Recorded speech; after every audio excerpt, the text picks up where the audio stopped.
Hello guys, ito yung di ko makakalimutan na trabaho noong unang sampa ko sa Kuwait. Kasi doon sa amo ko, pinapaplansya namin yung bedsheet kasi apat naman kaming katulong, tapos yung trabaho namin sa gawa, plansya lang talaga. Kaya yung bedsheet pinaplansya namin. Hindi ko alam kung paano ko plansyahin kasi ilang oras, 4 na oras yata, hindi ko makuha talaga.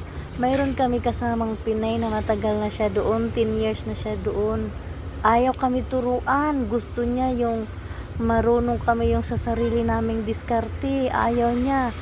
Syempre ikaw nabaguhan ka at saka alam mo naman na may kasama kang matagal na doon, syempre kailangan mong magtanong sa kanya para naman alam mo rin kung paano ang tamang pagpaplansya, para pagdating ng winawaday namin sa cabinet, hindi binabalik sa iyo, kasi ibabalik sa iyo kung sino yung nagplansya na hindi maayos yung pagkaplansya, ibabalik sa iyo at ipaulit mo. Kaya yun, hindi ko alam kung anong gagawin ko kasi mangiyak-ngiyak na ako, hindi ko talaga makuha.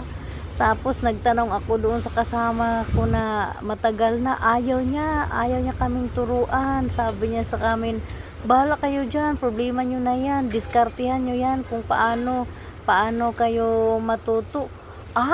Kapapasok pa lang namin, wala pa nga kaming 1 month. Pagkadating galing Pilipinas, wala pang 1 month. Paano namin yan? Dito nga lang kami sa abroad natututo niyan. Pero ayun, sa kasungitan niya at saka sa kamalitahan niya, awa ng Diyos, sa katagalan natuto na rin ako. Tapos awa ng Diyos, nakapag-stay ako sa amo ko ng 10 years na sariling diskarte ko, walang nagtuturo paano at anong gagawin. Kahit yung amo kasi hindi kami tinuturuan.